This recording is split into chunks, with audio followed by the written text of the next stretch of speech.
കോൺഗ്രസ് ഭരിക്കുന്ന സഹകരണ ബാങ്കുകളിൽ നിയമനത്തിനായി കോഴ വാങ്ങിയെന്ന ആരോപണത്തിൽ IC ബാലകൃഷ്ണൻ MLA-ക്കെതിരെ കേസെടുത്തു വിജിലൻസ്. വയനാട് മുൻ DCC ട്രഷറർ NM വിജയന്റെ ആത്മഹത്യയുമായി ബന്ധപ്പെട്ട ഉയർന്ന ആരോപണങ്ങളിലെ അന്വേഷണത്തിന് പിന്നാലെയാണ് FIR രജിസ്റ്റർ ചെയ്തത്. IC ബാലകൃഷ്ണൻ MLA സ്ഥാനം രാജിവെക്കണമെന്ന് CPIM ആവശ്യപ്പെട്ടു.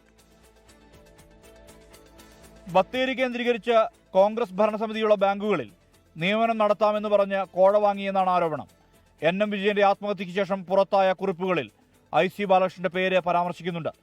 വിജിലൻസ് രജിസ്റ്റർ ചെയ്ത കേസിൽ പ്രാഥമിക അന്വേഷണം നേരത്തെ പൂർത്തിയാക്കിയിരുന്നു. വിജിലൻസ് ഡയറക്ടറുടെ അനുമതി ലഭിച്ചതിനെ തുടർന്നാണ് MLA-യെ പ്രതി ചേർത്തത്. MLA സ്ഥാനം രാജിവെക്കാൻ IC ബാലകൃഷ്ണൻ തയ്യാറാകണമെന്നാണ് CPIM-ന്റെ ആവശ്യം.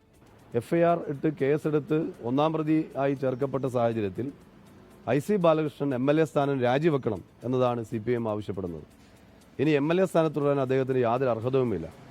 IC ബാലകൃഷ്ണന്റെ രാജി ആവശ്യപ്പെട്ട DYFI പ്രതിഷേധവുമായി രംഗത്തെത്തി.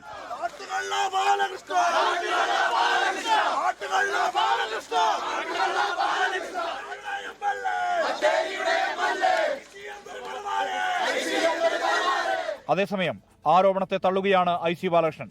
വിജിലൻസിനെ സംസ്ഥാന സർക്കാരും CPIM-ഉം ആയുധമാക്കുകയാണെന്നാണ് ആരോപണം. നിയമപരമായി മുന്നോട്ടു പോകുമെന്നും IC ബാലകൃഷ്ണൻ വ്യക്തമാക്കി. 24 വയനാട്.